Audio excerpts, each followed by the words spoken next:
Welcome to the Starting Over Podcast. I'm your host, Edward Shelton, aka Dark Logos, and this is the show where we look at the strategies, tactics, and mechanics behind the game of heroclix. Yes, it's time to set review. Uh, yeah, that didn't go the way that I wanted to either. I know you've heard everybody else's set reviews. You've heard the best. Now hear the last. Today I have my good friend. Uh, well, you know him as Tom. Uh, Go ahead and introduce yourself, Tom. How's it going, everybody? As Oh, you've probably gathered, I'm Tom. yeah. All right. We are going to go over the set. Primarily, what we're going to do today is we're going to focus on figures that we think that are good overall. We're going to indicate, why do we think they're good. I'm going to try to do my best to skip over most of the chaff because, yeah, there's just a good chunk of this that I'm just like it's going to be a waste of time to go through everything. Let's go ahead and get started with the commons. All right. What's your first common that you're feeling the love for? I mean, the number one Wolverine and Darwin are fine for what they are, but I don't think they're anything special. But number three, Marvel Girl, like that one, I think is quietly one of the better figures in the set. Like I would put it as like a top 10 figure in the set. Mm-hmm. 30 points, sidestep, flight. So you've already got just inherently a useful cheap taxi. Mm-hmm. 10 attack die blast for 2 damage isn't anything incredible, and 6 range 2 targets is nice, but it's not like it's a functional tertiary attacker, right? But the rally trait, it has TK, right? Mm-hmm. So TK period, so it just has it. And then free, you can remove a rally die to use TK is free. So, I mean, being able to be carried and then do a TK, or just to do a TK without wasting one of your actions, Mm-hmm. it's strong. Now, granted, it's off the rally die, but there's ways to get around that, as we'll cover later. This is a figure that you definitely should pick up, and it's a common, so Yeah. pick up two. I agree with Marvel Girl. Marvel Girl is also on my list. Darwin is on my list for a key reason, which is opposing characters target only Darwin with an attack can't have their attack or damage values positively modified. Uh, I look at Darwin as 30 points as great mastermind fodder. I think he Yep. is probably the best mastermind fodder slash heal battery that X Men is going to have. He also has safeguard, pulse wave, and poison. I don't know why, considering that he doesn't gain any defensive abilities. Uh, Well, the protected from poison is actually kind of nice, right? Because it's going to make it to where you're not just clicking through him since he has no reducer. And mhm. then the protection from pulse wave just stops their attack value from going up, so seems fine. Yeah. Again, like that's one of my first picks off the top. I have a slight, probably like tier two pick, which is Havoc. And I know some people might think that this is a little bit weak, considering again, like he has no damage reducers. His damage does fall off at the end of his dial. But for 35 points, 11 attack, 3 damage, it reminds me of like classic Havoc, like the Havoc that used to devastate teams. Way back in the great dark times when myths and legends walked the earth playing heroclix. But his rally die I thought was interesting is when Havoc uses energy explosion, you may replace a die in the attack roll with his rally die. And so to me, it was like, okay, if you really need to get that splash damage off and your opponent has rolled a 5, which they're bound to roll a 5, getting that replacement in really does help. And now you're going to almost guarantee to get that energy explosion off, which I think it Well, does make him a little bit scary for swarmy teams. And let's look at this not in a vacuum, right? We know that there's a couple figures in the set that help you get the rally dies guaranteed or Correct. up your chances. So we already know that. So it's not even dependent on your opponent, right? If you Mm-hmm. perplex him one time up to a 12 and he has a rally die on his card, the lowest value that he will hit, and that is off of a crit miss, is an 18. That's amazing. Like anyone that tells you otherwise is on something. Okay. So I'm a fan. All right. Uh, I do have an honorable mention right before Havoc is that Warpath, right? Oh, I did not like Warpath him. is Warpath is bad, right? But Warpath has a thing to remove a rally die where he can just make a free attack with 5 range. And in the age of hyper taxis that come across the map, 11 for 3 for free is not a bad thing. Now, him as a whole, wouldn't recommend him, but I think it's just worth noting that it can be done. So the potential's there, but the rest of the figure I think is really bad. It doesn't really synergize well with it, so it's kind of whatever. Yeah. Next up is Hellfire Club Guard. I think that's just a given. Like, I think these are Yep. probably going to be like the most expensive commons that we've seen in a while. Oh yeah, these are great. They get generated by the Blackheart. Man, giving out Mastermind to friendly characters with Hellfire Club keyword Yeah. is just silly. Like it's so silly. I like it. Hello, Dark Phoenix. Did you not want to pay for a map bonus and just have Mastermind? Here you go. Here you go. So yeah, I think that's interesting. Not just with the Dark Heart, mechanic, uh, but just for the fact that they are guards and that Yep. they are able to do something. Running shot, penetrating psychic blast. They don't need to be like, oh man, I'm charging my laser, I'm doing 10 damage. They're guards. I think the fact that they just come in with some guns and go pew pew is great. I wish they were a little bit more like the Allied Soldier, and just a little bit, but I think they're fantastic as they are. yeah. And then when you do get to activate that click 9 on them, where you get charge, flurry, blades, exploit, that's no joke. Like I mean, that's probably not what you're going to see them used for more often than not. But when they do, look out. Yeah, unfortunately, they can't use it themselves, like just being on the map. They That have is to true. have a activator, and that's the part that I don't like. I think if it's on my dial, I should be able to have full access to it. That's just more of my opinion. So there's that. All right, so let's keep it moving. My next pick is Sentinel, and Before we get there, you got to go multiple man. okay, all right. So here was my thing with multiple man. I feel multiple man is very niche for X Men teams. He has a lot of cool uses. I think that him being able to haul around other multiple men is cool. His damage reduction thing is cool. I don't see how he's working in a squad, and that's Well, just I my own mean, personal thing. he's got a whole bunch of keywords, including spy, and I mean, like he's got a bunch of keywords. On both values, he's good, but like spy teams with Black Widow, all of a sudden having a 10-point character that can taxi around your team is not bad. And he takes a maximum of 2 damage from attacks at 10 points that will kill him, but he has toughness. So, I mean, there's a lot of stuff that just doesn't kill him. And, with that CCE, having an 11 for 3 next to you is something where people just can't ignore it. But at the same time, if they kill him, they get 10 points. So it's like, oh, congratulations. Um, he's better than people think he is. He's not a world beater, but in the right teams, he's going to pull more than his weight. And for 10 points, that's not really hard to do. Okay. All right. So let's go ahead and get to Sentinel. Sentinel is I feel, is your trouble alert, troublemaker on a budget.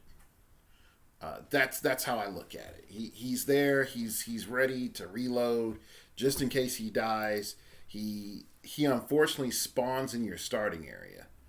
Fair enough, since he's not a chase, but I do think that, coming in with the values that he has, and he's also great size. I think that that's just going to work in your favor. So I agree. I like him. I think that he's, if you have the sideline slot for him and it's not being taken up by something else, more power to him. yeah, and I think that's the main issue: is do you have the sideline space? All right. Next up is the Shiar Soldier. It just plants the flag. There's too many different effects that go off the flag. So I feel like the Shiar are kind of like a Rube Goldberg machine, where like it does something, but there's like 50 other steps in the process. To do the one thing. And what it does is cool. Yeah, yeah. But I mean, I like them, but I know a lot of people are excited about the Shiar. I think that the things that they have are good, but I'm not going to go out of my way to accumulate these guys. Fair enough. All right, next up, speaking of which, I'm pro Smasher at 30 points. You can free choose a listed power, that's on there. And you roll the d6. If you roll a 5 or 6, you can pick 2. And I haven't played against a Smasher. I am really liking this. I think this has a lot of utility that it can offer the Imperial Guard and the Shiar. And in particular, Shiar. Yeah, at 100 points, he's a no. At 30 points, I like him. So I'm with you. Yeah. All right, what's your next pick? All right. So this next one is, I would almost skip him, right? But I can't, because this Colossus actually has kind of a weird little thing with him.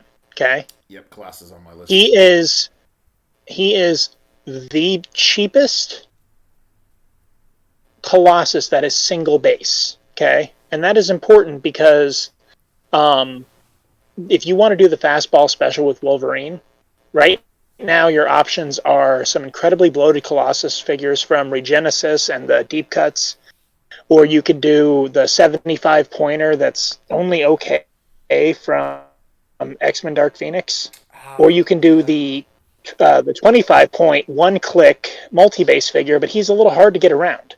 This guy's kind of durable for what he is, and being a single base and 50 points, he's something that you can use. So with that fastball special Wolverine from House of X, I like him. And then there's something else that we'll cover later that combos well with this. So I'm actually a fan. Yeah, let's talk about his rally die real quick. It's opposing attack rolls when Colossus uses Impervious before rolling, and I think this is important, people. When people use rally, like if they roll and it says like, oh, replace a die before, sorry, you rolled, you do not get to replace. It's something that you have to do before you roll. It's not a get out of I failed super senses, or get out I failed impervious, or I rolled a 2 on my blades, let me get I'll take that 5 instead. It is literally like before you roll. So just keep in mind of that. You can remove your rally die, for your impervious instead. And I think that, in my opinion, makes him a lot more survivable as a figure in terms of like keeping him into steady combat. So I like that about him. Okay, let's go on. My next pick is Saber Tooth. And going back to the Blaze Claw's Fangs with the rally die, like that to me is major. Oh, you rolled a 5 and my Saber Tooth has a 12 attack? Well, I'm going to have an outwit. I hope your dial is 6 clicks deep, because you're about to take 5 damage. And I think that's huge. I think that is huge. And definitely if you crit, just being like, yeah, that's going to be a 5. I'm going to take that 5 off. It's going to be a 6. So I think that's good. I think his price is appropriate for how many clicks of life he has. So what's your thoughts? So I like him, And let's be honest, right?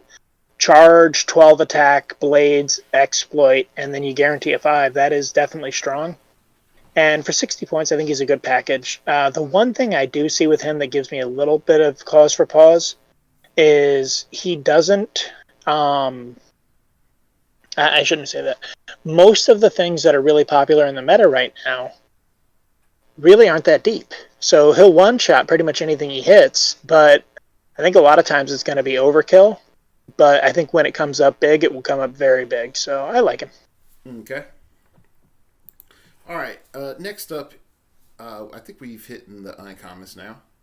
Or do you have any other comments that you're like, yeah? I just want to say that the Blob looked so much like me that one of our teammates photoshopped me into a Hawaiian shirt. And after looking at it, I agreed, and then I went on a diet. So wanted to thank that teammate for crushing my soul. All right. So let's go ahead and get started. And my first pick is Cyclops. And agreed. Having played with this Cyclops, initially when I looked at it, I had overlooked it because I was just like, ooh, Cyclops, he's going to die real fast. The fact that Cyclops sets up so many shots, and when he makes his, he is great. Like, he is a very powerful figure. A very, very powerful figure. Unfortunately, I was never able to get his rally to go off with the X-Men. But yeah, like that's just the sad part. But being able to pretty much guarantee like your X-Men heal won't deal damage to you.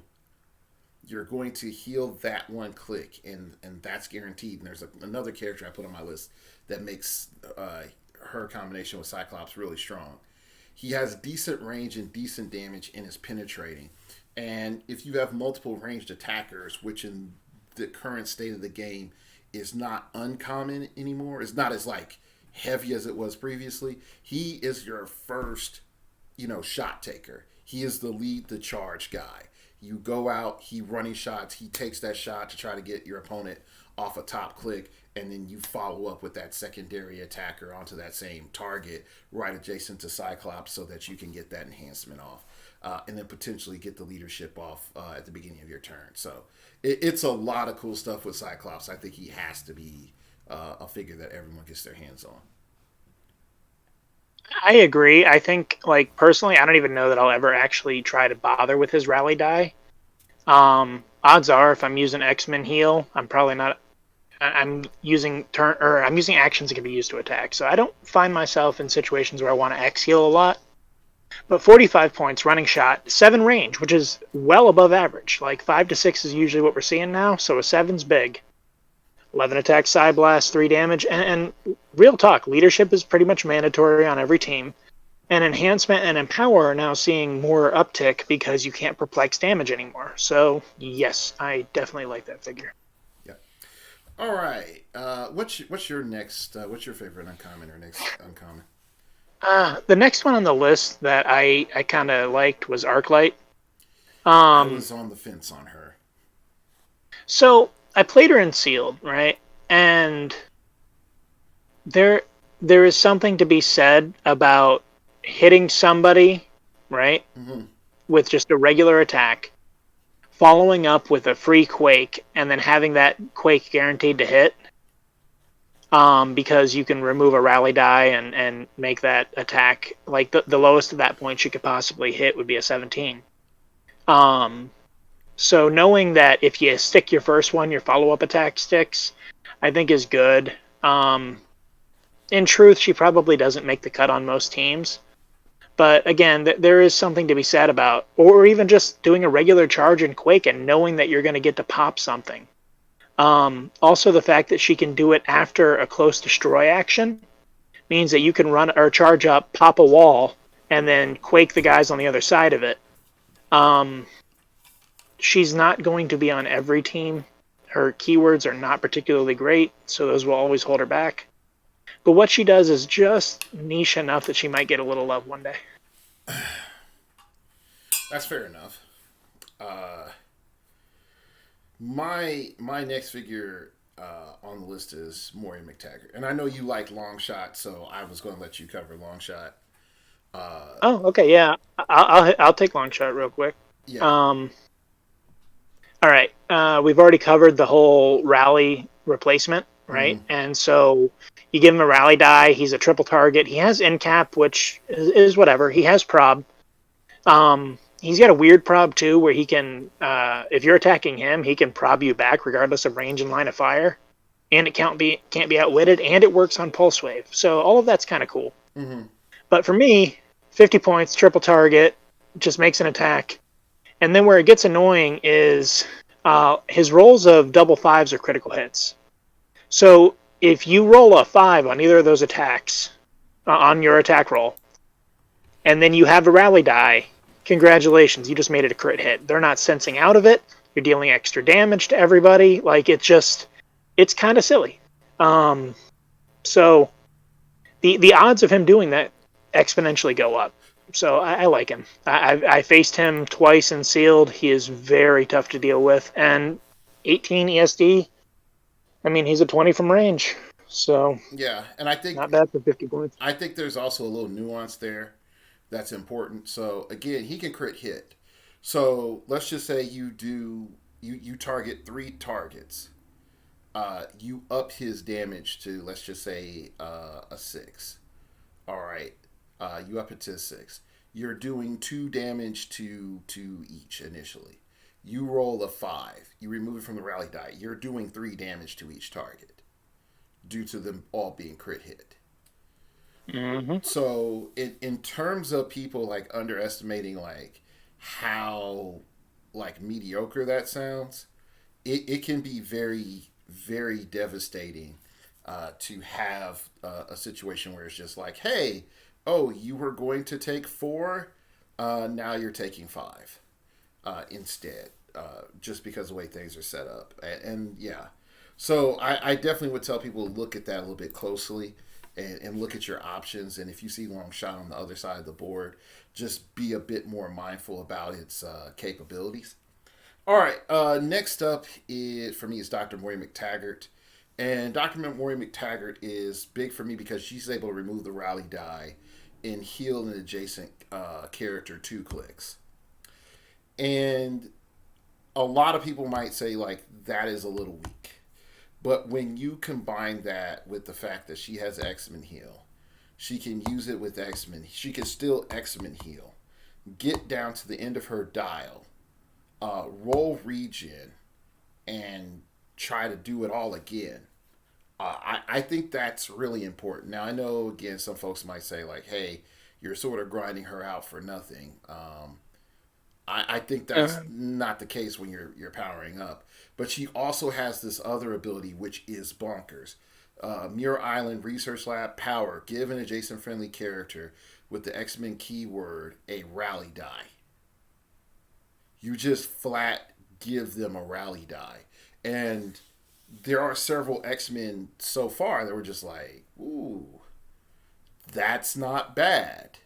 And there are still other things that you can do to grant keywords. And some are in Golden Age, and some are going to be fading out here real soon. But granting X-Men can be really strong. I'm looking at you, Professor X, Magneto duo that no one remembers anymore. So Yeah, the damage power, like, here's the deal. If you guys are going to play anyone with a rally mechanic, you should be looking at her. Yeah. But what she does here that is so incredible is you have the ability to bank actions. Okay? When we're talking about her, Polaris, who we're going to cover in a minute, Marvel Girl, or any of the people that do free attacks off of rally die, anyone that guarantees a hit, think about how many times on your first turn you did not cash in on all of your actions, that you had an action left over, right? You know, you go first, you equip, and then you go, okay, pass turn, you know? That's something where you can bank that action by giving her a power action and then going, okay, Marvel Girl has a free TK. I now have a TK that I can use later in the game, which means that my tempo against you gets to be more aggressive because I'm not squandering actions. I'm finding other ways to defer them. This piece is, I would almost give her like best piece in the set. There are 4 pieces that I would consider. She's near the top. Yeah. So, WizKids, good on you for this piece. All right, let's keep it moving. I know you have Polaris as one of yours, so go ahead and break it down. Oh, I totally do. But first, Banshee's another one of those that can replace the hit and has Side Blast. So he's not as good, but don't sleep on him completely. Polaris. Polaris is such a cool figure.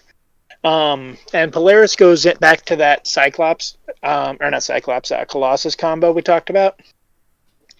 So Polaris has a thing where when you remove a rally die, you can knock back a character within range and line of fire 5 squares in a direction of your choosing. Now, because it orients the way it does, you can actually knock her back if you want to. But what I really like is a great example of this is, let's say I go first, right? Turn 1, I give Moira a power action, give her a rally die, right? Turn 2, I knock that Colossus forward 5 squares, right? Then she has TK. I go ahead and TK Wolverine up 6. Then I have Colossus do his TK. Then Wolverine gets his free charge. Now we're flurrying, and we're off to the races. We can potentially get between 3 and 4 attacks off with Wolverine. And when you combine that with some other stuff in the set, like the reach actually becomes really silly. And then don't forget, because she can do this, you can also pull other characters towards you. You can disrupt formations. Like for 35 points, at the absolute worst, let's say that nothing goes right and your rally doesn't happen for whatever reason, you still have a sidestep TK for 35 points and a flyer. You will find a use for this figure. Okay. All right. Let's go into it. I'm gonna bundle Magneto and Professor X together. Yes. And the main reason that I'm doing that is functionally they're both doing a swap mechanic. The only major difference being is that Magneto is a bit more aggressive and still has some utility, being more on board as like an active piece. He can still attack, he can still do damage, he has barrier. Friendly characters will share a key where within range and line of fire can use energy shield. So he is giving out a lot while being on the field. He's not how can I put it? You're not super encouraged to take him off the field and bring something in all the time. Whereas Professor X is okay. He has leadership. He has outwit at an 8 range, which at 25 points is pretty darn good to have an 8 range outwit. I think a lot of people will sleep on that. But other than that, his rally is mediocre. So what are your thoughts on those two? So I really like the swap mechanic. From the second they previewed Professor X, I was starting to look at X-Men swaps, and I was really excited by them. And the second they previewed Magneto, I dropped X swap like a bad habit and went to Brotherhood swap, which I think is going to take its place as the top team in the meta. Swap teams are not for everybody because there's a lot of moving parts, and the mentality is slightly different because you're not looking at building a complete team. You're looking at building 10 incomplete teams that disproportionately disadvantage your opponent. So I really like both. And Professor X, just having leadership and outwit for 25 points is super good. Like, everything else is kind of whatever. But yeah, they're both incredible. Like, these are the best 2 pieces in the set as far as like the potential that it gives you. The future of the game. Professor X and Magneto all the way. Yeah, Yeah, these yeah. Get them. Yeah. And I know some folks will say like, but Dark Logos, like you didn't feel the same way about Fantastic Four, and I'm like, when it came out initially, and this is why I'm doing the Redux. So if you didn't look at last episode, please look at last episode because I am starting a Redux series where I'm re-looking at other past sets. And I did start with ABPI. Yes, shameless plug. I'm not getting any money off of it from advertisement, so you should be able to watch it. But I hit a key theme, which is there are things in the past that weren't that good. Now there may be a place for them to come in. Definitely that tier 2 slot. And again, remember, tier 3, you're going to be playing it at local night, more casual. Tier 2, it has a potential to show up in competitive, very situational, maybe be a little bit rare. Tier 1, you're going to see these figures. But I feel that in the new rules, that tier 2 slot has gotten way bigger to the point where it's not even a pyramid. I think the tier 3, of course, still scales angrily into the tier 2, and then the tier 1 is like if you put a Yamaka on a Goliath in D&D. Like, and tier 1 is those best of the best. I think tier 1 is that small, but tier 2 is way bigger. And I think that's something for us to look at. And so when we start looking at some of these figures, definitely in the past, like, oh, you had a swap mechanic. It wasn't that good because we just had the first round of swap characters. Now we've had more swap characters. And then with X-Men, how many sets do we have with X-Men that are legal now? 4? Is it? I mean, I don't count Regenesis and Deep Cuts. They sucked. So I would say 3, and then just a mistake. Oh, okay. So there you go. X-Men according to Tom. All right, so let's keep going and go into our next additional picks. I skip all the way down to Sebastian Shaw. Do you have an endorsement for Brew X-23 Corsair or Iceman? No, I also skipped Sebastian or Shaw. So Sebastian Shaw. Okay, and hear me out why I brought up Sebastian Shaw. And I know, unfortunately, 100-point piece in this game is not carrying its weight many times. But there's a couple of reasons why I picked Sebastian Shaw. Number one, he's 100 points with Krakoan Revival. And we got a ton of cheapo dudes. Okay. Does this make him the best, praise the Lord, Krakoan Revival character ever? No. But it does allow you to start thinking a little bit differently. The next thing that I have is I feel like they've almost got kinetic absorption with Shaw, like a bit almost perfect. The fact that if he takes 2 or more damage, that you can pop over into the God mode click and utilizing the God mode click of like, all right, I got charge, going to light you up now with charge quake exploit. Let's go. I think there's a lot there, and then he reverts back, and then you have late dial healing with flurry, so that you have an incentive to like get some of these clicks healed off, and you get a little bit mastermind. So I like it. I think it has potential. I think it's one of those things where if you need to have a figure that is a pressure threat that can go downfield, I think he can be a pressure threat.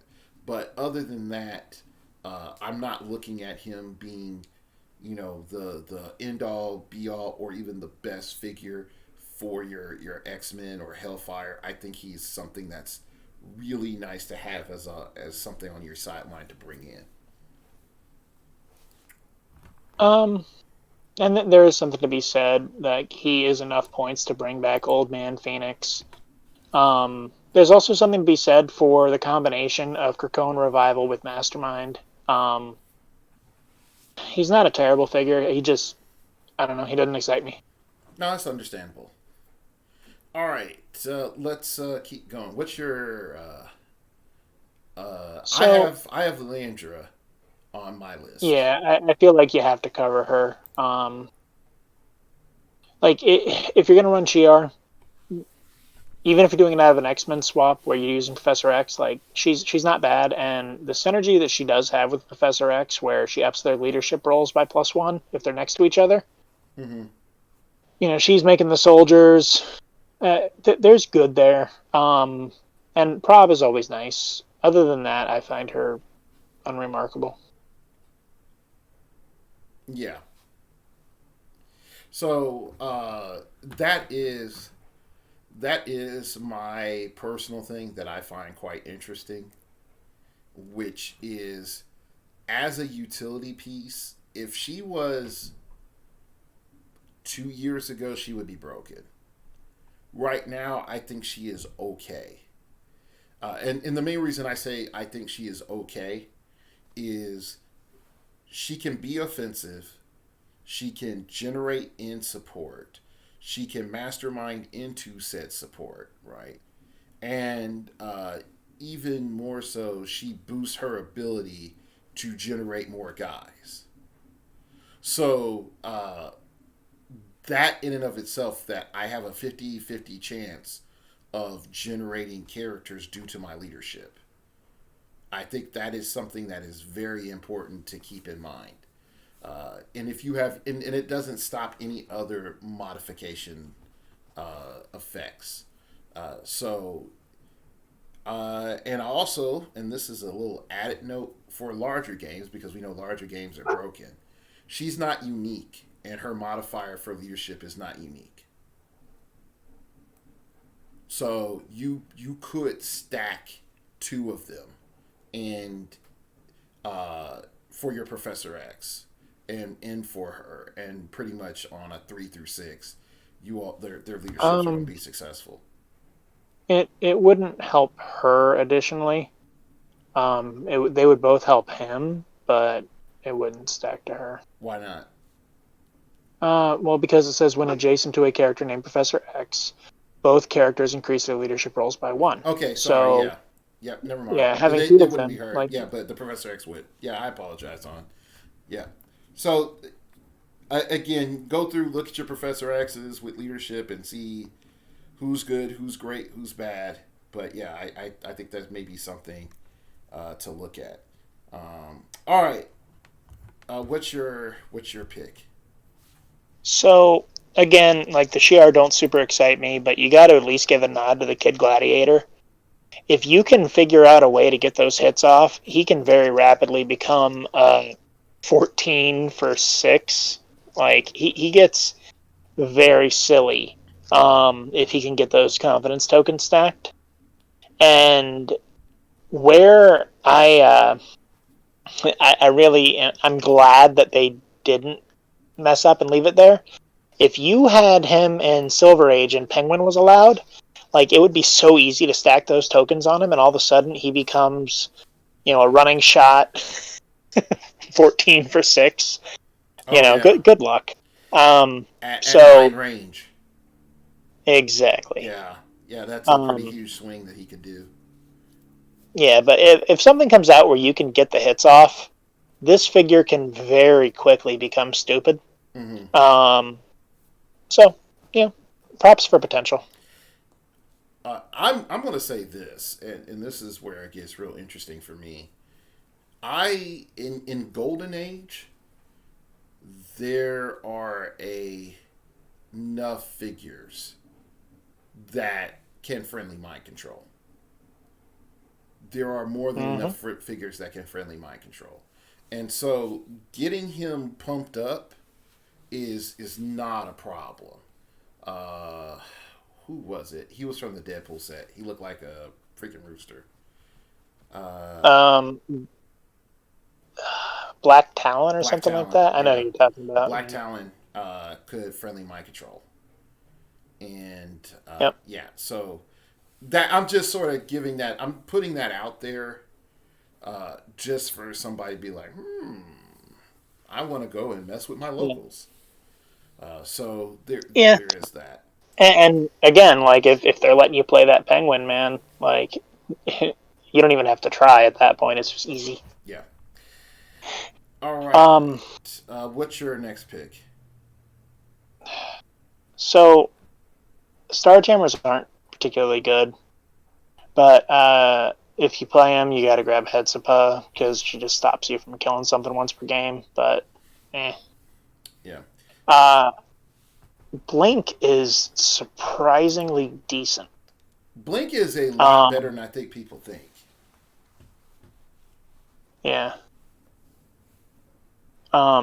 Just the fact that with her rally dies, right? When she makes an attack after resolutions, you may remove a rally die to place her or a hit character up to 5 squares from their current square. Note, it doesn't say line of fire.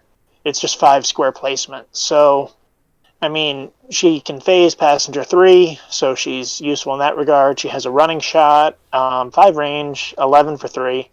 But then the fact that you can just turn around and, put the person somewhere that's problematic or get yourself out of dodge, it's not bad. I am also a proponent of like maybe we sort of talked about this a little bit earlier is messing with the space gem. Yeah. And we'll get to that with Weapon Hex a little bit later. But when you look at the space gem, and I'm going to temporarily type that in because wasn't fully prepared. Go look at the space gem, and it's modified speed by +1, phasing teleport, passenger 2. None of those things help her.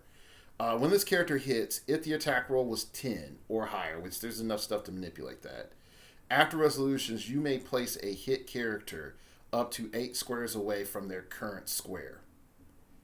This gives you the ability to just being like, you go back to your starting area. You go back to your starting area. Oh, you go back to your starting area. And in this case too, you can split the effects. You can pick one character to go 8 and another character to go 5 because she has 2 targets. So Yep. that is something to look at, and I think a lot of folks may be underestimating the place mechanics that are going on in the game right now. And I'm like, look, there's a lot of formation stuff, and the ability to place an opponent can be really powerful. So anyway, you have any other thoughts on Blink? No, that was it. All right. Next up is Exodus. I think we're both in agreement that Exodus is good. Yes. One of the key things with Exodus that I like is you're doing damage to your mind control target, which allows for you to, deal with the cat classic conundrum, which is, the mind controller and the attacker are the only ones left, sort of thing. It's like, and of course the mind controller has like piddly damage. Like, what do you do? So I feel like there's a lot that can go on with that, and then even more so, Exodus can just come out the gate blasting, like that meme. It's like, so I started blasting. 11 for 4 damage is not bad. It does a little bit of the Hulk dial where it dips and then comes back at the end, which is okay. Or sorry, not Hulk dial, U dial. Hulk dials when the steam builds up. It U dials in terms of damage and defense, and damage and defense. So, any thoughts? Also, he's Kirkoan Revival. So at 95 points. So he's solid on X teams. He's solid on Brotherhood teams, and he even has pass. So if you really wanted to, you could slip him into a Latveria team. Honestly, the big thing with him that stands out is with those X swap and Brotherhood swap teams, he represents a very important part of their toolbox that allows them to do some pretty interesting stuff. Like all of these figures that take a maximum of 1 damage from an attack. Yeah. Well, guess what? That damage is not from the attack. This is something that happens afterwards. So it just clears right through them. It also gets through stop clicks. So the value of that really, really, really needs to be looked at by people. Yeah. And I think Again, is he easy to get off the map? And the answer is no. He's not. Like, oh, okay, he has energy shield deflection, but he has once per turn when a friendly character is healed or turn to their starting click, heal Exodus one click. So when you're triggering X-Men, he heals. So he can give X-Men take the click and heal a click. So therein to me lies like another little slight advantage. Oh, can Wolverine heal for free? Use a regen for free? Or you have a character, not Wolverine, X-23, I think, heals one for free at the beginning of her turn. So does Diamond Patch. Guess what? Now Exodus heals for free. So there are things like that you can do combos with that will allow you to keep him sort of fresh, not like super fresh where he's always going to be top click, but I think there is the potential for him to like come back and quote unquote rally against your opponent. All right, you have any other comments on Exodus? Nope. All right. What's your next pick? I think Malice sucks, and I think Carmella sucks, which brings me to Destiny, which I think is fantastic for 35 points. Oh, come on. You don't like a person that's Force Blast and Giant Reach 3? With Close Combat Expert with Side Blast? No, I also don't like the one where you pay 50 points and she just sucks, and then you can bring her into something that maybe sucks less. Like, neither one of those appeal to me. But Destiny's 35 points of really good. Prob is great, right? Like, and she's an affordable prob. She's not the cheapest, but she's affordable. But where I'm really about it is the rally die mechanic. Her rally is dumb. It gives her global rerolls. Okay? Her rally is dumb. Yeah. You remove a die, and then you may reroll an attack roll, right? It doesn't have to be friendly. It doesn't have to be opposing. You can also reroll breakaways. And there's no range needed, no line of fire. It's super, super good. So yes. I'm a fan. Like, everything else about her is not good. Like, her stats are blah, but she has stealth, she has senses, so it's not like she's terrible. And then prob is always, like I said, good. And then global rerolls with the rally die. Yeah, I'm in. Yeah, there's a couple of things that I would have immediately done with Destiny. Stop playing. Don't give her any damage. Don't give her any attack. Stop playing. Just keep her defense line. You could have cut 5 to 10 points off of her. Well, I think they didn't because of the other Destiny and for the legacy card, but we'll cover that later. Yeah, I understand that, but still, it's like, come on, homie. Like, this is dumb. This is dumb already. And having played it, it is very interesting when your opponent is not ready for the reroll. And all of a sudden they have to, when Destiny like cranks out 2 rerolls in a turn, they're like, whoa, I need to kill Destiny. And it will cause your opponent to focus on her and stop focusing on your main guys and give you maybe a turn or two, depending on the situation, of a little bit of a reprieve. So, all right, let's keep it moving. What's your next pick? So, regular Omega Red is just so-so. He's not a great figure, but like you can do some cool stuff with the little pog. But Omega Red Prime is actually really decent. Giant Reach 3, Flurry, traded, like that's a trait. When Omega Red hits, all characters modify attack and damage -1 until your next turn, all hit characters. So, I mean, when you double tap someone with a Flurry, you're giving them -2/-2. That's pretty tough. And then he's got Charge, Sidestep, Plasticity as a special attack power. He has Blades, he has Stop Reflexes, he has a Prob, and then he's on his back 3 clicks, he's Steal Energy. So you can potentially get all the way from that stop click. With 1 Flurry, you could get back up to click 4. With another flurry, you can get back up to click 2. His survivability is better than people think it will be. He's not super flashy, but everything he does is very efficient. Yeah. I won't lie, I wasn't really a fan of either of the Omega Reds, so I mean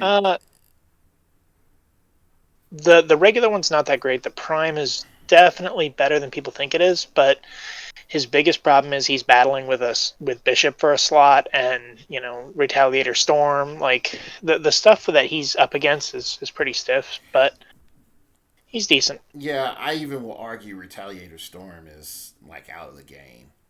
Like she's good in my opinion, but like for standard tech for X-Men, I think she's out of the game. Like she's getting played with something else, and that's with me being like, "Yay, Storm!" That's probably fair. Yeah, but also the one that I think it also came back up is Prime Colossus.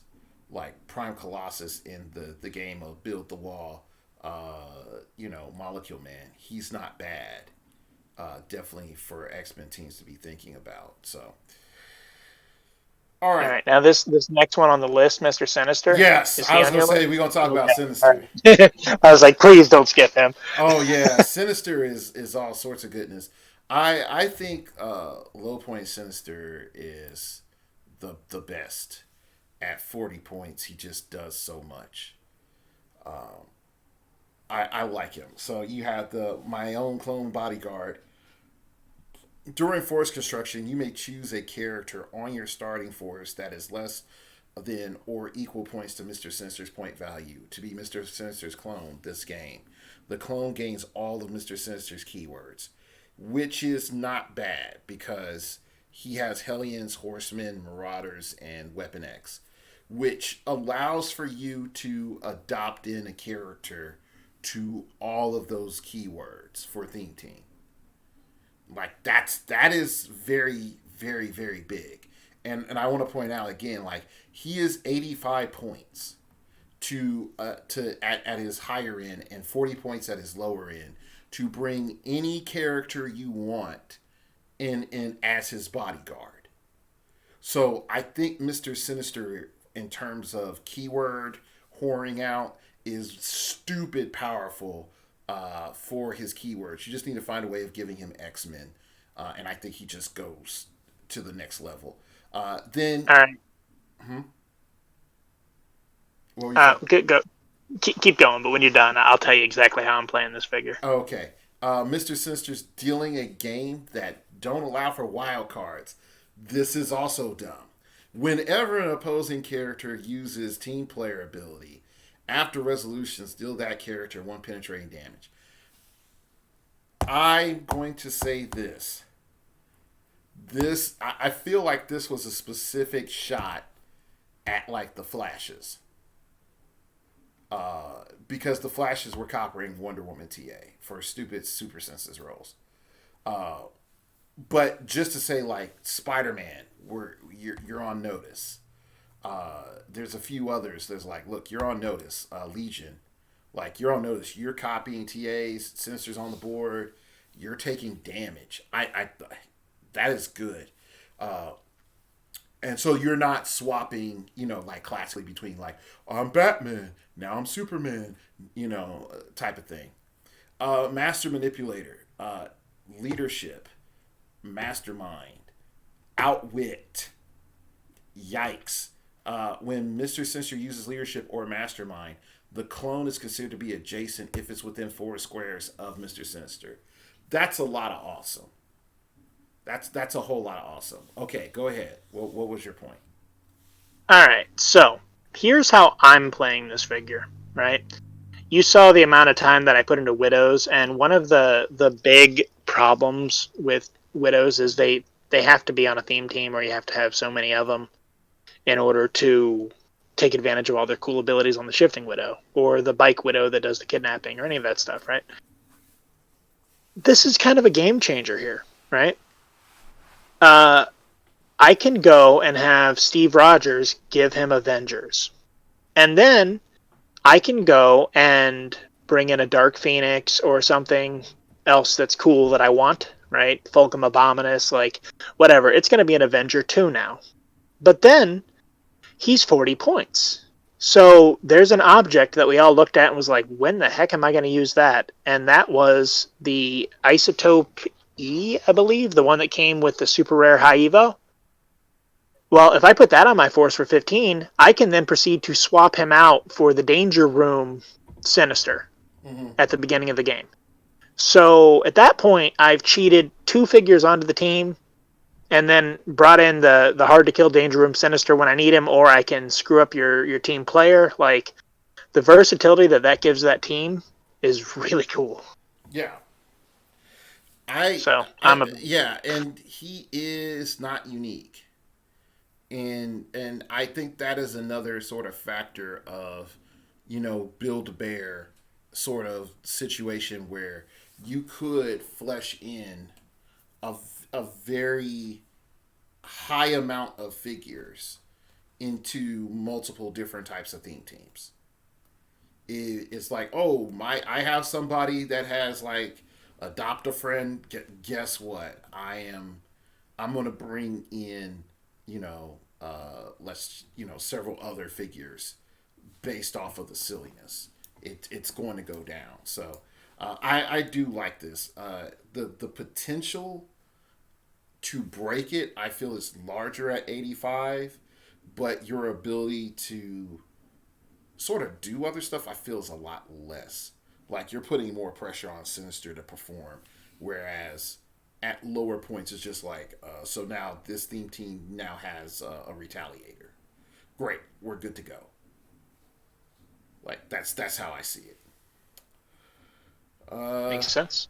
Okay, let's keep it rolling. We're going to talk about tempo because I think that's mandatory. Yeah, this is another one that had a strong bid for best figure in the set. Yeah, so tempo, I can speed things up or slow things down. Free, choose an adjacent character and modify its speed value by +3 or -3. I mean, that's too good in the world of we need hyper taxis. I'm actually not that fast. It's just that I make you slow. Probability control. Adjacent opposing characters can't use super senses. Yeah, this figure is just incredible. Like, if you don't see it, just you should probably stop playing. Like, this is that good. Yeah, so I want to point a couple of things out. And the fact that negating super senses is really, really hard. Like, you're just not able to use super senses. There are not a lot of characters that do it on the cheap. And she does it on the cheap. I think she's the cheapest one that does it. And hold up, wait, no. There is. I think she may be tied. There's somebody that does it in Carnage.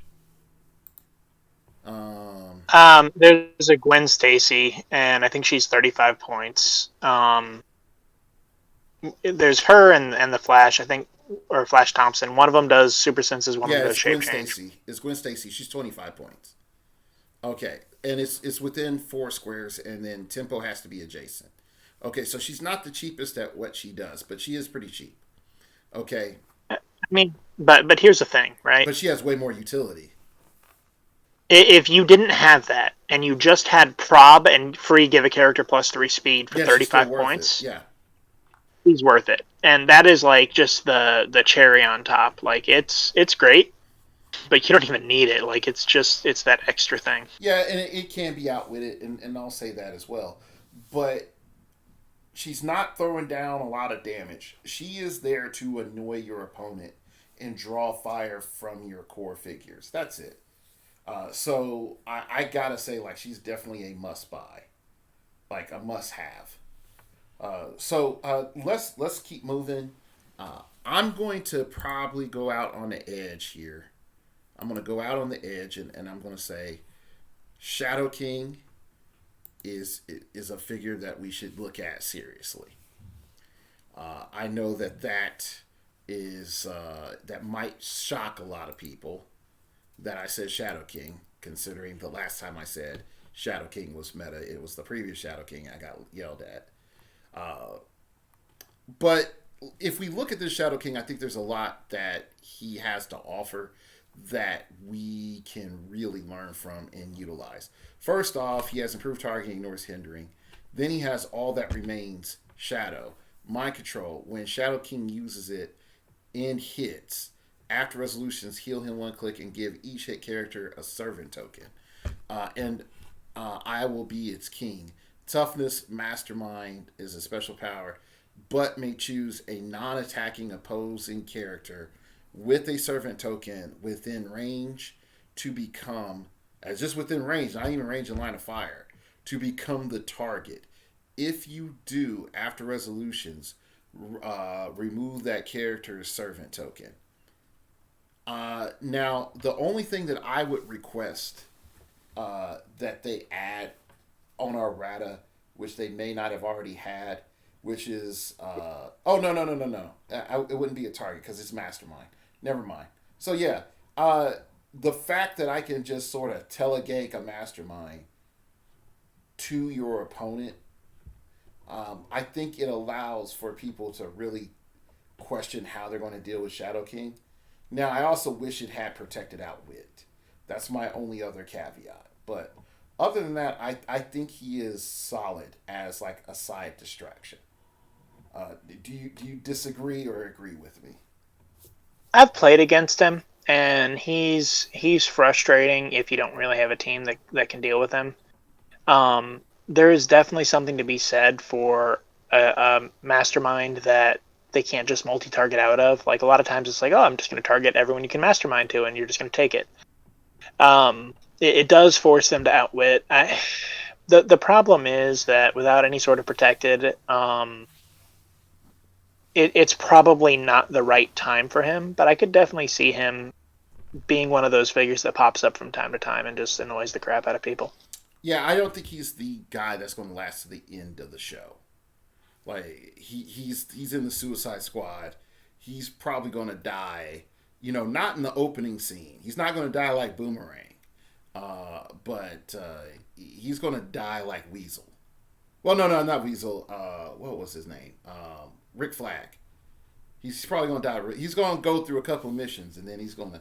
Sorry, I shouldn't have spoiled that. Is it too soon? It's a little too soon. Yeah. Well, oh well. Spoiler alert. Oh gosh, yeah. Anyway, let's keep rolling. Do you have any additional picks that are in the rares? So I keep looking at Beast, right? Mm-hmm. And I mean, he has Outwit, and then he can potentially use it again if you're moving a rally die, even though he's already used it. He has CCE, making him a 12 for 4. And he can shuffle rally dies around on different friendly characters. But I kind of feel like it's not bad, but it's probably not good enough. But I don't know. Like, he's one of those weird little figures where I feel like he could have a niche, but it's tricky. And then the Prime Dark Beast, I actually pulled him in sealed. Kind of sucked because I didn't have anything that actually had any synergy with him. But this is one of those figures I would say pick up, because there's going to be a day where you want to get some sort of weird combo off, and he'll be able to enable it for you. But at 70 points, like, they really should have given him top dial outwit for 70 points for what he does. But he has that off chance of finding a way to break something. But more often than not, he's going to sit in your box. Yeah. I like Dakin just for the fact that he says, screw your stop clicks. That's it. That's the only reason that I like him. I know that is not necessarily the best nor rational choice. But just the fact he says, screw your stop clicks. All right. I mean, yeah. So, given that he has X-Men and Brotherhood, he can make it onto either one of those teams. And there is something to be said with stealth, sidestep, and then a full movement charge.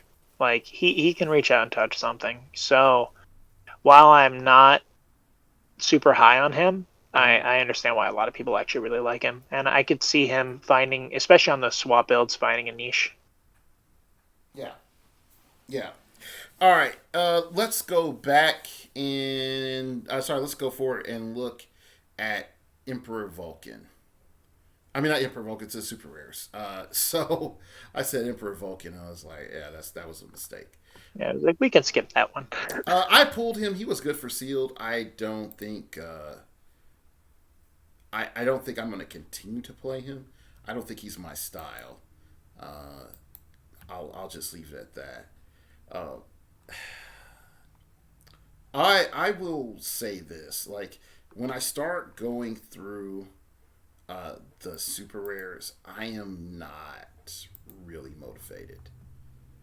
Like there's not too much like that. I'm like, oh yeah, like the kid. Well, that's the greatest. so Vulcan, Deathbird, Deken, they all basically fall into the same category of they all work for the complicated, like you can make something cool out of the Shiar. But like that's a very, very limited what you're looking at. Um, the one that does pop to me a little bit, and it's one of those where at first glance I didn't think too much of it, but Emma Frost. Okay, now at let's be real here, at 125, it's probably not going to happen, right? I was like, but at 75, I don't know, money. I don't know, man. It's like it's gonna go down like that. But go ahead. all right. Well, let me sell you on it, okay? All right. Uh, Free, choose and improve targeting to use until your next turn. Elevated, hindering, blocking, destroy blocking characters or adjacent, right? Then you may choose an additional improved targeting for each action token on Emma Frost. Okay. Now the one there that jumps out at me is blocking, right? Not the destroy blocking, blocking. You take someone to ancient hold, right? And you can do 8 square triple bolt mind controls through all the walls and through all the blocking. Like, yeah, that's a thing, man. And so, and here's the other thing is, if you load her up with a rally die, the lowest that she can possibly hit's a 17. Right? So, I mean, that is exceptionally good. And then you can remember, if she's using this improved targeting, she's also outwitting through that, right? She's squishy. She's definitely one of those where she's going to have to be on a swap team in order to pull it off to really get the usage out of her. But she's way better than people are giving her credit for. It's got to be the right thing on the right map, but don't pick one up. You'll get her cheap. She's going to be worth it. Okay. All right. Let's talk about it, because I know we're going to really spend most of our energy on. We already know it's going to be Blackheart. So let's jump into Blackheart, and I know we're going to talk about Emperor Gladiator as well. So let's talk about Blackheart first. No one's playing Blackheart at 150. I haven't heard in great plans like, oh yeah, 150, son, this is going to be great. We're playing him at 75, and he is part of our swap for Hellfire and with Magneto, and he's also there for our monster theme teams. And I don't know, Mystical maybe. I don't see that as much, and I don't see Deity coming up because of him. But first, let's go through it if some people are not so aware of what he does and why he does it. Putting the Hell in Hellfire Club leadership. When Blackheart uses it and succeeds, you may instead generate a Hellfire Club guard on click number 1.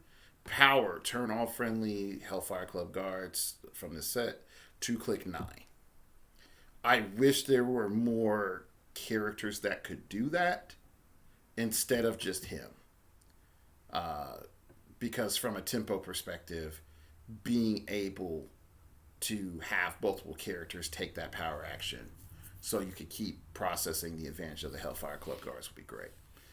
Then you have Heart of Darkness. If a character has been KO'd since your last turn, Blackheart deals penetrating damage. Free. And note that that's friendly or opposing. Free. Once per turn for all characters with this trait. KO a friendly Hellfire Club guard. If you did, remove all action tokens from Blackheart. Heal him one click. And after resolutions, he can use either charge or running shot as free. And if he's definitely on click 2, the second click on his low dial, getting charge flurry for free is pretty insane. Yeah, and then charge flurry again. Then you have and I think it was charge flurry blades now. Yeah, charge flurry blades, flurry blades, not furry. Prince of Hell, stop, mastermind. Blackheart has Cosmic Energy team ability. When this click first revealed, generate a Hellfire Club guard. So, yeah, if he is up close and personal, this can be a real bad day for you. What's your thoughts? I mean, everything this character does is going to be very frustrating and tough to deal with, and just he's very, very good. Yeah. And you're going to have to play Dakin on the sideboard. Like, he is either that, or you're going to want to hit him with something like Exodus, where you can just roll right through those stop clicks. Yeah. Like, this guy is going to be a handful. He's not unbeatable, but he's definitely going to make a splash in the game. Yeah, and that's why I'm saying, like, in this current situation, I do think that the standard way of brute force is only going to cause him to be more devastating to your team. Like, you're like, having that sideboard option is just too good. It's just too good. All right, next up, let's go ahead and, do you want to talk about Gladiator or just Emperor Gladiator? I mean, I think regular Gladiator's not good, but Emperor Gladiator's where it's at. This is one of the few figures that I could justify playing in the 100-point range. First of all, he has improved targeting, destroys blocking, right? He's got 8 range, cosmic energy, a 14 movement running shot. So he's doing a 7 movement and then shooting in 8 squares. That's a 15 swing without any sort of help whatsoever. 12 attack Psy Blast, 18 Imperv, and 4 damage prob. Like, that alone is impressive. Yeah. He's got leadership, and he's got Mastermind traded. And he can generate traded Mastermind. Yeah. Yeah, makes the Shiar. And then friendly characters with the Shiar keyword that occupy or are adjacent to a flag modify damage +1. So they can turn around, pop out a flag, and he can muff his own damage off of that. Yeah. If that's not good enough, he gets the confidence tokens when he hits. He only gets 1 at max, but that's still enough. If he has 1, he can reduce pen. And when he would take damage, you can instead remove a confidence and be like, "No, I'm good. No damage." So yeah, he's a handful. Yeah. And there are more than enough, like, characters that I feel that just power him up. Like, Manta is that was a prize support a while ago that nobody wanted from a WKO, actually comes back and is really good with her. I mean, with Emperor Gladiator. I was going to say Emperor Vulcan. Wow. There are a lot of, like, little things that go on. Let's see. If you have the Dekin, you can modify your range. What was it? Occupier adjacent, modified defense. Landra gives you defense.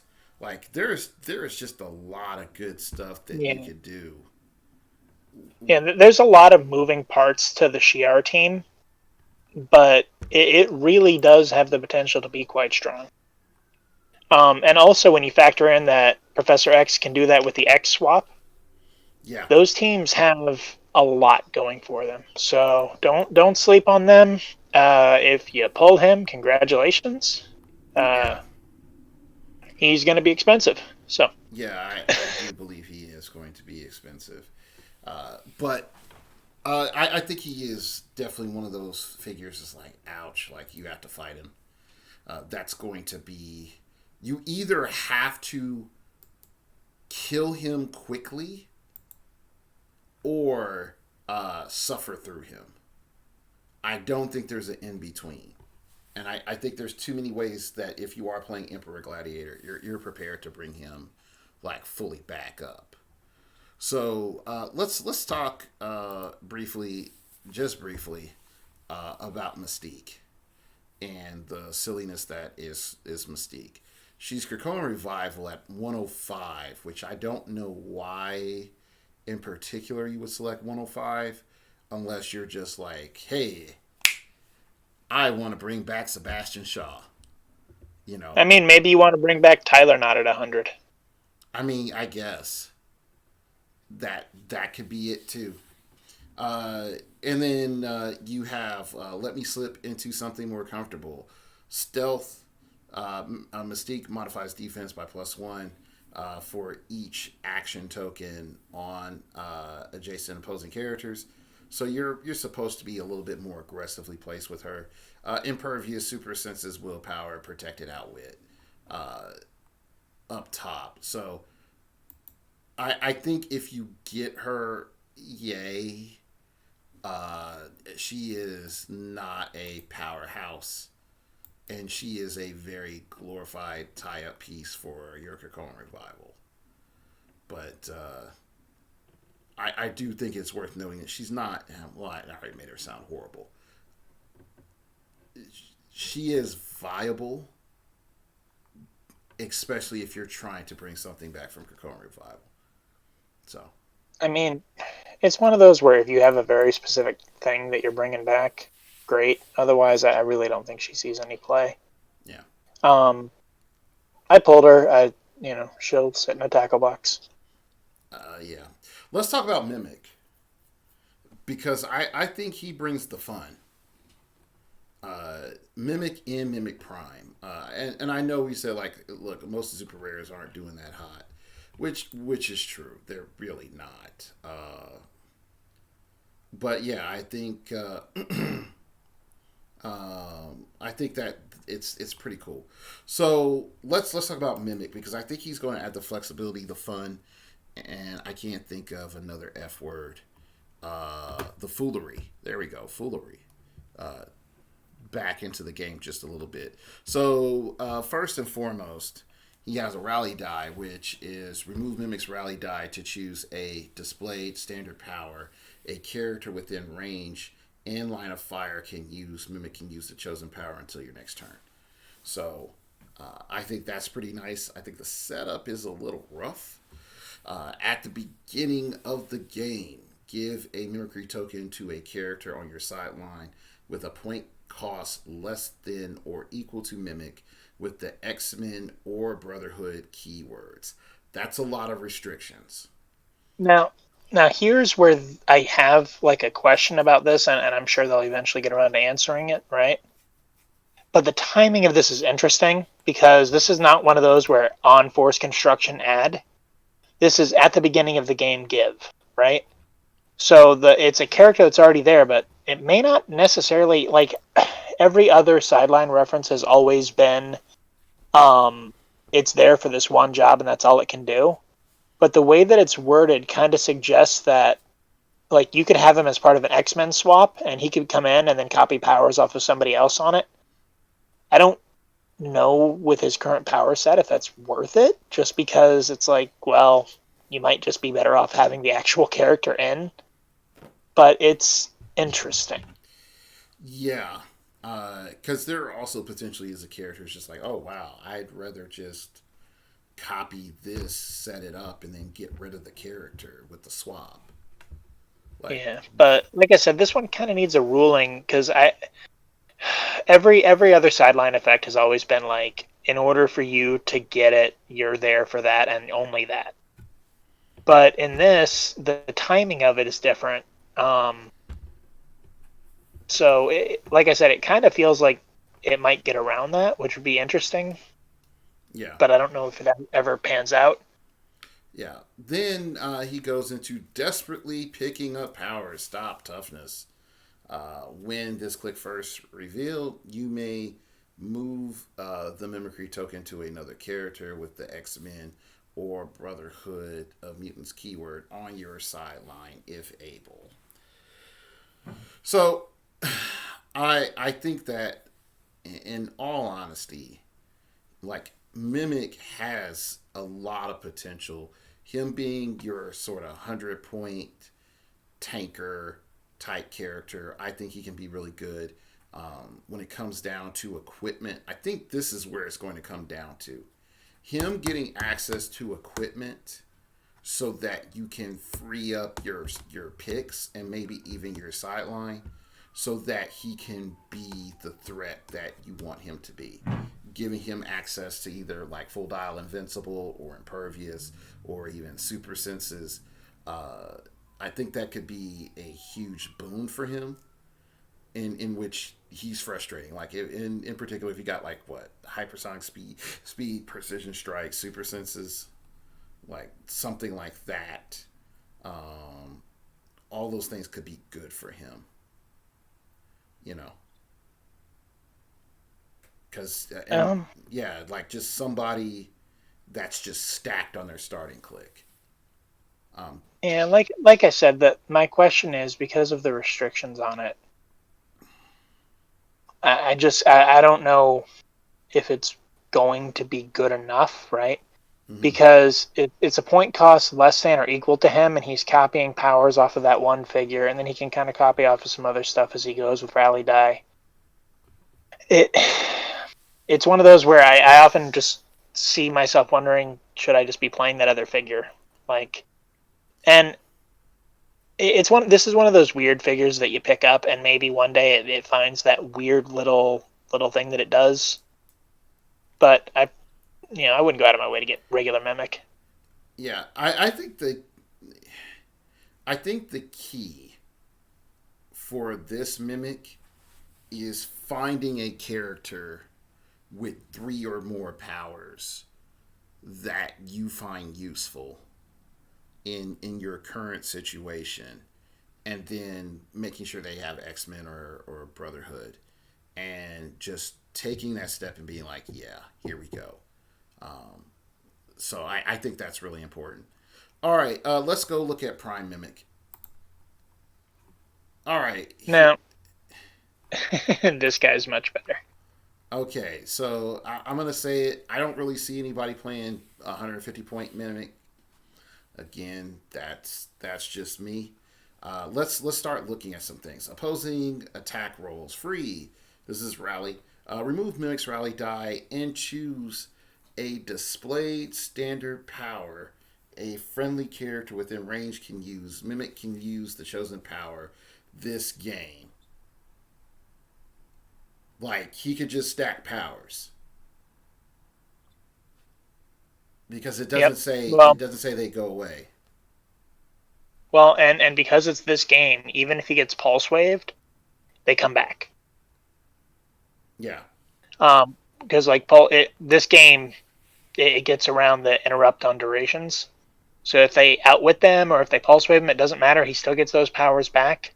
So yeah, he can literally just stack and stack and stack. Yeah. So that to me is ridiculous. So like depending on how your opponent rolls and how the dice luck goes, or the giving adjacent friendly characters tokens, like he can become real stupid. And again, going back to equipment, like you can't underestimate equipment. His range is way better also. Then absorbing powers all around me. Mimic can use the display standard attack and damage powers of adjacent characters. So that is on top of everything else. Then he has flying, hacking, slashing, charge, flurry, plasticity. So he charge flurries into your face, hits you. You could easily, potentially, pick up blades. So now your charge flurry blades exploit. With super senses, and potentially can get impervious or invincible. Yeah. And oh, I rolled a rally die. Yeah, I'm gonna. Oh, you're on steel energy now. I'm gonna take that. Like that is an insane 60 points. I mean, Yeah. realistically, I know you probably won't see him at 150, but I could see him working at 150. Like it's a little bit tough, but this figure has enough going for it. I don't think it's outside of the realm of possibility. So let's break that down real quick.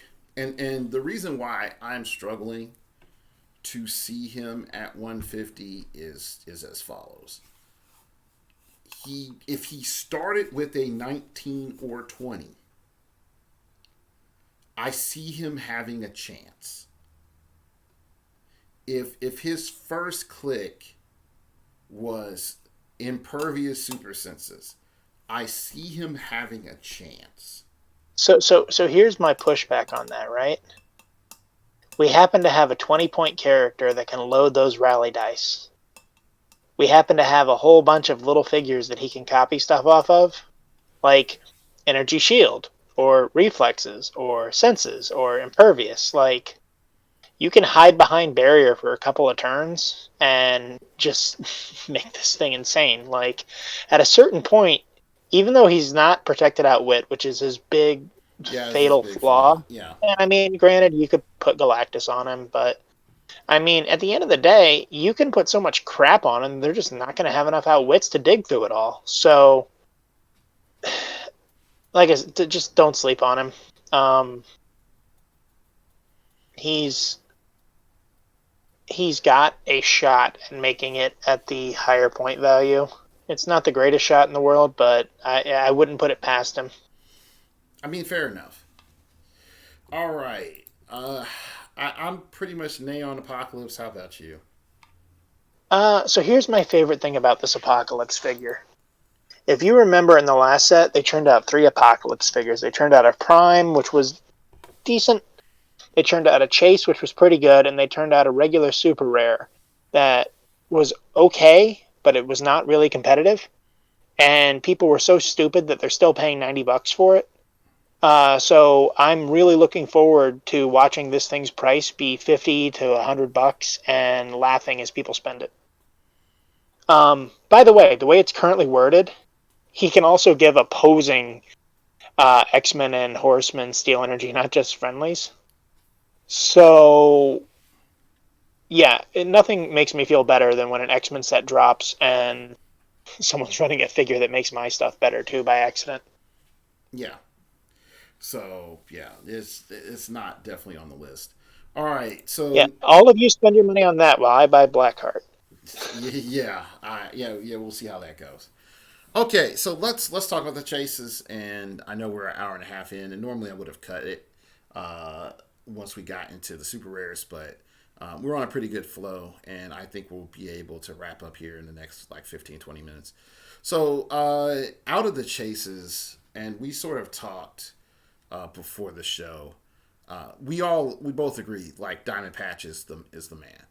Like I think Diamond Patch is going to be everybody's wants because I don't think there is no character that does and shuts down as many things as he does for as cheap as he is at 40 points.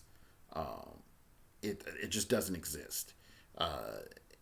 And the fact that he's able to just come in and be like, no stealth for you, no shape change for you, and I don't need line of fire for that to happen.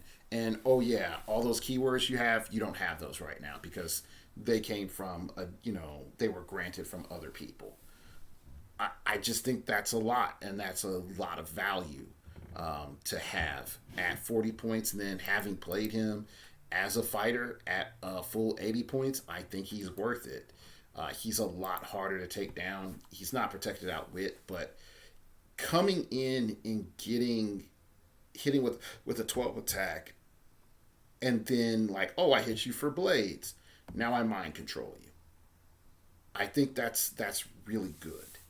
So, all right, what's your thoughts? Yeah, I like Diamond Patch. I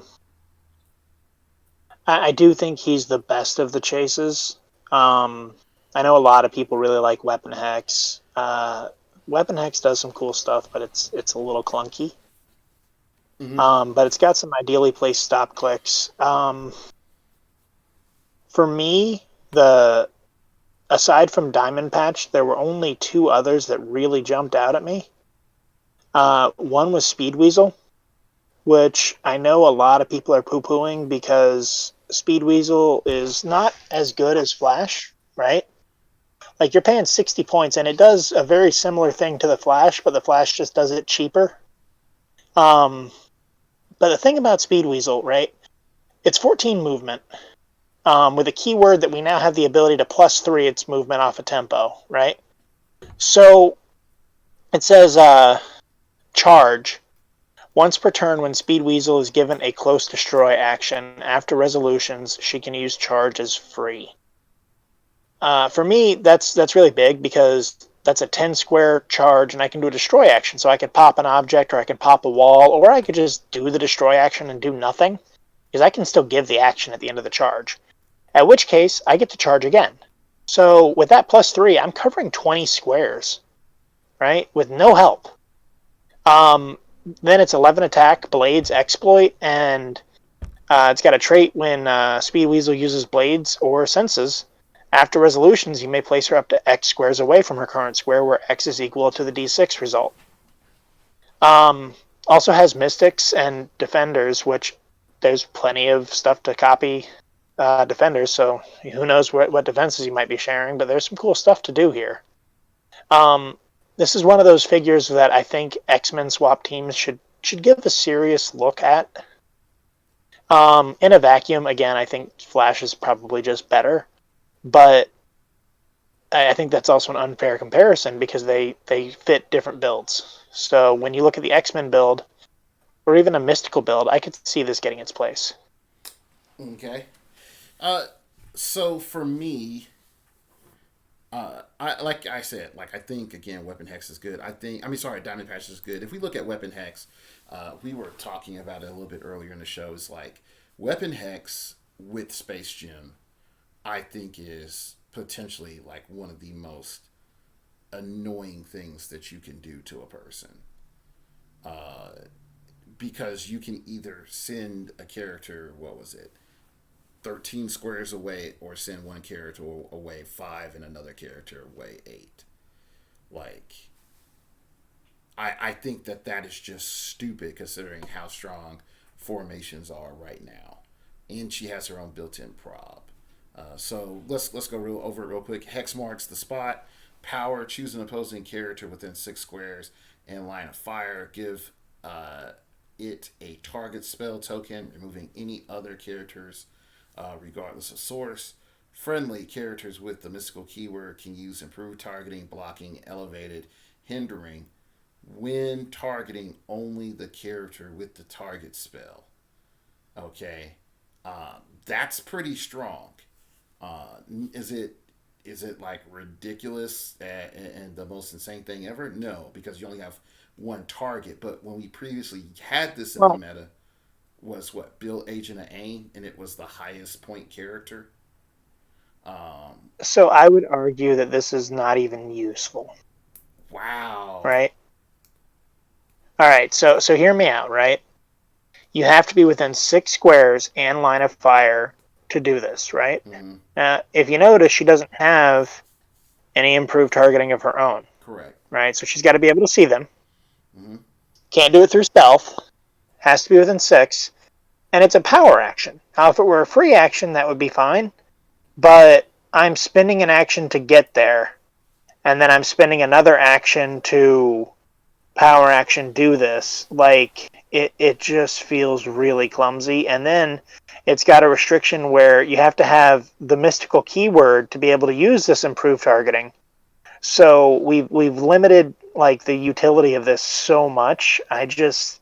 It's a tough sell for me. Like I actually think that power will get used very little. I don't want to say never, but I think that's one of those like if the situation arises, great, but you're actually probably not building with that in mind.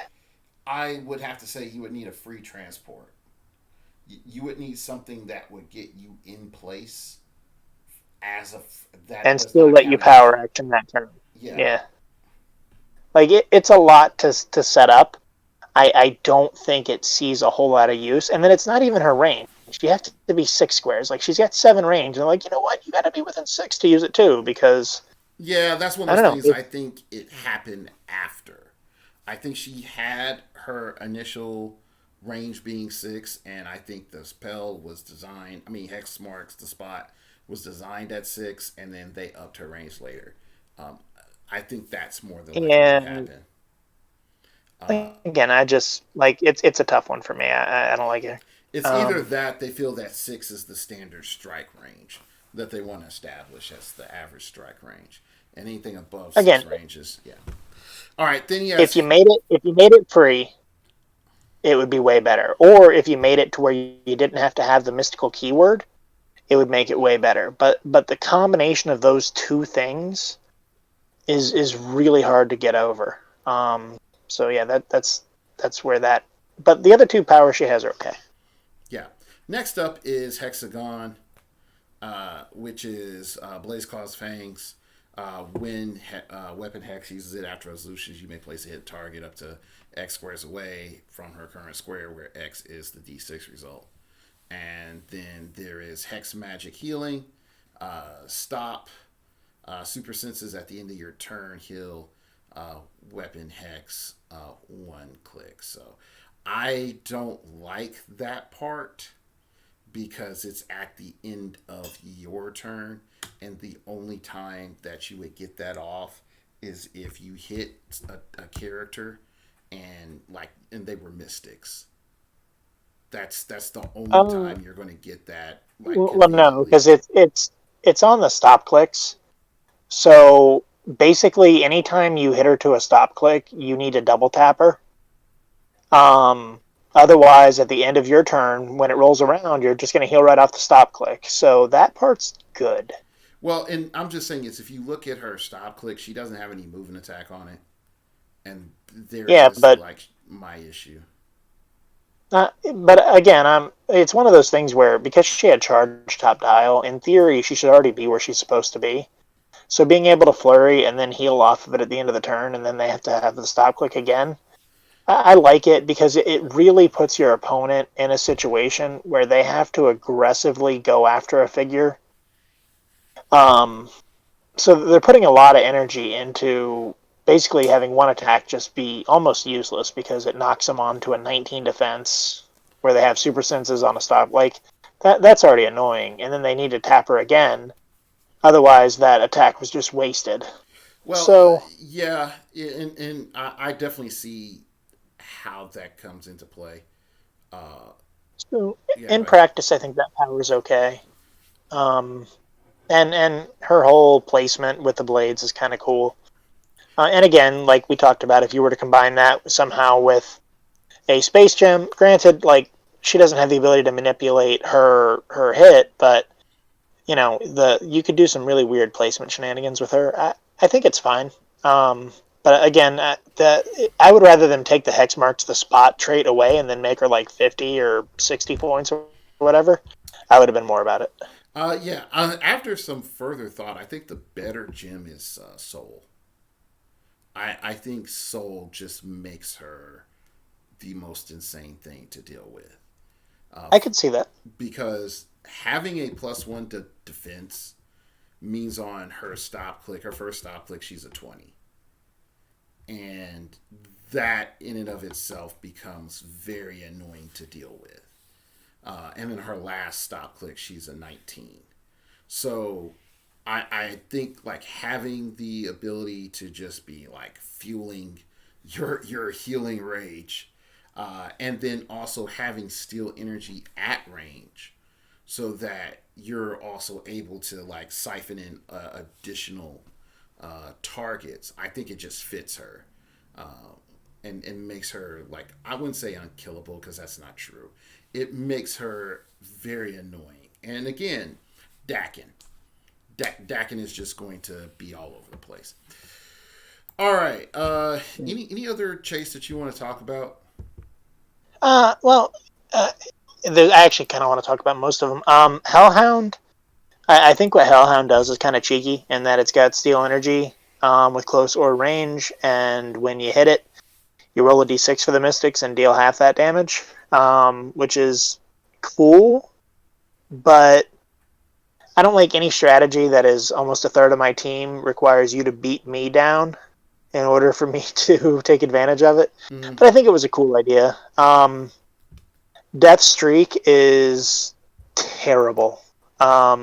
If you pulled this as your chase, I'm sorry. I don't like it. I don't think it's good.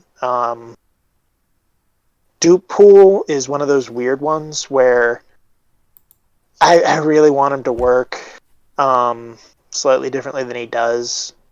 But he's weird and nifty. I don't think he ever really sees any real play.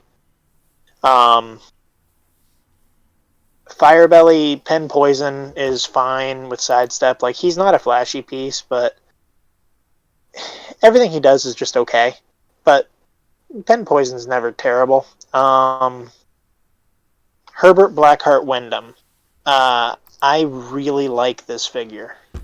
And it's probably an unpopular opinion, but he effectively gets a full dial of probability control. He functions as a phasing taxi for Scientist, Mystical, Weapon X, Warp World. Really, it's probably Scientist or Mystical that you use him, but I mean, with the Underworld team ability, he also lets other Scientists copy that, which is kind of nice. Just by inherently having Mystics and the way he works, he almost guarantees that you're going to deal 5 damage to your opponent if they want to kill him, right? Like, that's fine, right? Ignores elevated, hindering, and characters for targeting. Has 8 range. He's not really a fighter until his back dial, but like I said, you have a full dial of prob. You hit him once, he goes on to barrier and outwit, which he'll then have for the rest of it. Then he picks up enhancement and power, and then CCE at the end. This is one of those weird figures where I think he'll be better in practice than he looks like on paper. And at the beginning of when you first start out, a taxi for a single character or 2 that are less points, with phasing and prob is just okay, but he gets better as he goes, and the fact that he'll have toughness as full dial makes it to where you can't just poison him down. So I like him a lot, actually. Okay. I wish that he was a standard character and could be masterminded too, but at the same time, I understand why they didn't let that happen. I wish he was a standard character because there's tons of things that you would want to equip to him that would allow for him to be useful quicker. And, exactly. And therein sort of lies the problem. Okay. We going to talk about the Ultra Chase? No, because I don't think he's worth it. Do you think? Oh, come on! I'll say it, guys. Ahead. If you're spending $300 on this figure, I have some property. I want to do some sales to you. Like, let's talk. If you're spending $300 on this, like, talk to a homie on the side, dude. There's tons of better people are things doing you can spend your money on. I don't think he's very good. Like, he's whatever. He's not doing it for me. I actually do like the figure with the same sculpt, the little Play at Home kit figure. Mm-hmm. So the thing I like about the Play at Home kit figure is if you put him on an X team, right? Mm-hmm. At the beginning of the game, give each friendly character a goodie bag token and roll a d6. This game, so the duration will last even if he's gone, Friendly characters have the listed effect 1 to 2 balloons, free, remove a goodie bag token, gain wing symbol, 3 or 4 cake, remove a goodie bag token, heal 2 clicks, 5 or 6 illegal weapons, remove a goodie bag token, modify damage +1 this turn. Where I see him actually seeing some play is you start him on your main force for your X-Men, and then you swap him out. And if you went first, you get to trigger that beginning of the game effect. And actually, you get to trigger it either way, even if you swap him, because it doesn't require them to be adjacent or anything. Mm-hmm. And it's one of those where, none of those effects are like crazy overpowered, but they're all decent. So it's one of those where if you need it, it's there, and it's something you didn't pay for. You just gave up a sideline slot effectively. So I like him for that.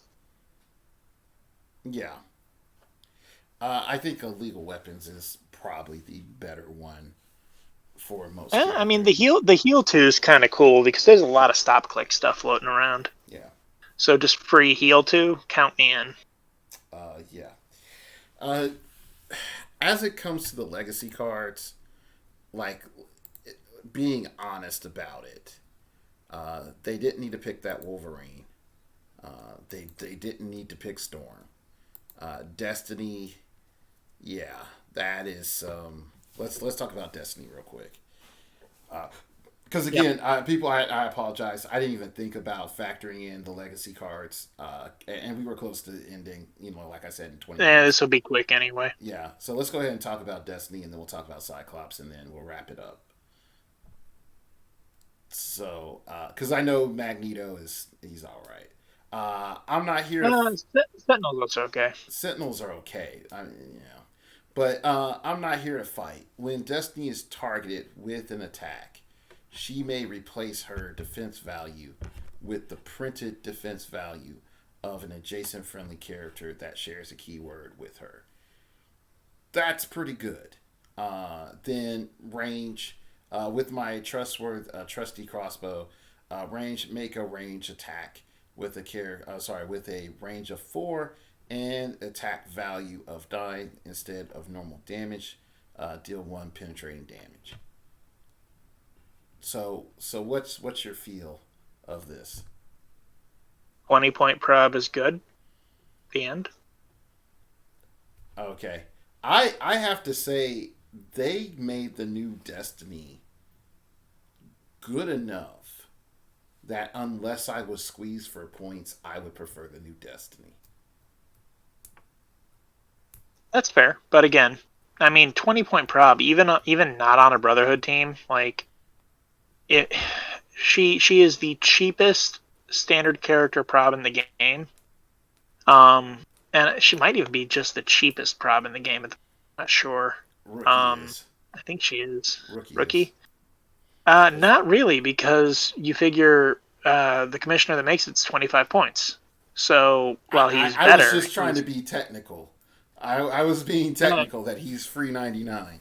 And then, but yeah, fair enough. If you really want to push it, what was the Scarlet Witch bot? Crimson Sage, 5 points. That retired. Oh yeah, currently. I mean, yeah, currently. Yeah, and modern, I think Destiny might actually be the cheapest prob available. So yeah, possibly. Anytime you are the lowest point, anything, there's something to be said for you. You're competitive. Yeah. Okay, Cyclops, because I know the world's been waiting to hear my response on Cyclops. I'm going to say this as coolly as possible. Cyclops is good. He is extremely good for what he does. Improve targeting, destroys blocking, lead by example, leadership, but increases action total by +2 instead of by +1.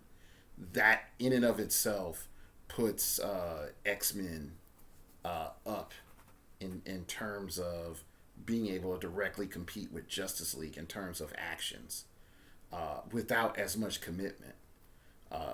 Then you have Keep It Moving X-Men. When Cyclops hits, until your next turn, friendly characters with the X-Men keyword can use sidestep, granting a bunch of characters that did not have sidestep and repositioning and doobly doing people, and that is huge. Definitely if it's like, oh, I charged. Can I get out the way? Oh, look, I'm able to get out the way because, Cyclops hit. Okay, cool. He hit. Now I'm going to sidestep after my charge. Then this other character's going to sidestep. Now we're all gathered around. Now we got Blink freaking sidestepping and carrying all of us and stuff. I think that this is a good deal.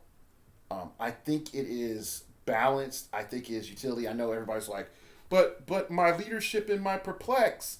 I'm like, you gained an additional action, still have your leadership, and give all of your characters sidestep. I understand the perplex being gone is sort of like, man, I'm perplexed. But just for the fact that you're able to get that sidestep mobility, I think it's a must. I think if you're able to get one or two, it's worth it to bring him back into the mainstay of the game. So, what's your thoughts? I mean, look, 8 range, 11 attack, 3 damage, running shot. It's good. Willpower got better, so he's taking tokens off of himself. Yeah. He's got a +2 leadership. Let's be real here, right? He will find his way onto non-X-Men teams. Like, if it's non-theme, you should be looking at him. If you have a way to cheat keywords onto him, you should be looking at him. And then when he hits and gives X-Men sidestep, like, what he does is incredible. He was a great figure before, and he's a great figure now. It's different, like it's not the same, but it doesn't need to be. Like they get, and so what I like about this more so than the previous is they made it good. They made it competitive, which they didn't do with a lot of these, but they're getting better. Mm-hmm. But this is a very competitive figure, but it still gives me a reason to reach back and play the other one too. And I like that. Like I like that it's similar, but it's a little different. Mm-hmm. I'm cool with it. I think this was like a really good job by WizKids, so I'm happy about it. All right. Okay, Tom, I think it's a B+ set. Yeah, you're giving it a ranking of B+. Why is it a B+ set? The CUR of it has a lot of very good pieces that are worth playing. The rally mechanic is stronger than people are giving it credit for. The swap mechanic's going to be top tier meta. Like you've got tempo. There's some really great stuff in the affordable category. The super rares are a little bit underwhelming, but the few of them that are really good are insanely good. The chases, you don't have to go too hard on the chases, which is fine by me. The brick figure's cool, and I would say that Destiny, Cyclops, and Sentinel are worth picking up as far as the legacy cards, so I think that there's a lot of good across the set. I don't think it's the best set. I don't think it's as good as Wonder Woman, but I think it's a good set. Okay, I'm going to be honest with you. My opinion of this set, it's going to sound strange considering everything that I've liked. I'm going to give this a B-. Okay, I'm going to give this a B-. And the main reason that I'm giving this a B- is for the oddest reason. I feel that the super rares for a majority were not well designed. That's it. I cannot complain mostly with the rest of the set. If I'm being honest, the commons, I'm really impressed. We spent a decent amount of time talking about commons. So for us to pretty much like over 2/3 of the commons, that's a good thing. For us to like over half of the uncommons, almost half of the uncommons. That's a good thing. For us to like a good chunk of the rares or see utility in the majority of the rares, that's a good thing. Once I get to my super rare slot, I'm like, Emperor Vulcan, no. Deathbird, no. Emma Frost is a maybe. Dickin is like Blackheart is a heck yeah. Corvus, no. Brood Queen, no. Angel, no. Gladiator, Emperor Gladiator, yes. Mystique, no. Mimic, Prime Mimic, okay. Apocalypse, no. Like, that's not a good feel. That's really not a good feel when we start looking at like value in the set.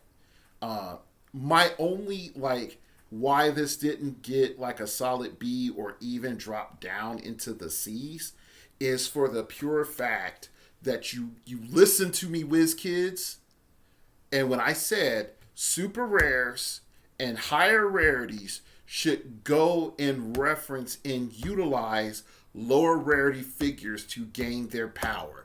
And they did that. So I can't fault them for that because I've been saying that for years. So hand clap to you, whiz kids. So yeah. Well, and my big thing here is they're giving me a lot of value in the affordable tiering of it, right? Like, how many sets have we looked at that were very super rare and chase heavy on value, and everything else you were getting is crap? I like when I can open a booster and not pull a super rare, not pull a chase, and still feel like I made out. So I do like this set. Yeah. So, all right, that's it for today's show. I'd like to give a shout out to my boy Tom for coming on the show. Thanks for having me. Offering his great commentary. We might in the future do a top secret project that he wanted to see done just to see how we could do it. No promises, but I know it's like teasing something like you'll never see maybe. But if we can get it to line up, we might do it once or twice. So you can email me at startingoverpodcast@gmail.com. That's gmail.com. If you wish to opine, keep it piffy, keep it interesting, keep it awesome, baby. How's your rise and fall, seals going? Put stuff in the comments below. What do you think the transformation of the meta game is going to look like after the set comes out? I hate to say it, with not too many tournaments going on, I don't think we're going to really feel the impact of the set until next year. Sadly. Just like sort of with House of X, I don't think we didn't fully feel it when it came out because there wasn't any major tournaments. But we fully felt Wonder Woman. But I want to see what happens. And if we can start seeing some tournaments starting at the beginning of next year, that would be great. Or even seeing some more online tournaments that have good turnouts. I think that would be good too. All right. Well, I think with Rise and Fall, it'll be interesting. There's definitely going to be a lot of ups and downs. Yeah. All right. That's it to everybody. I'd like to thank you all for listening. And remember, we all have to start over sometime.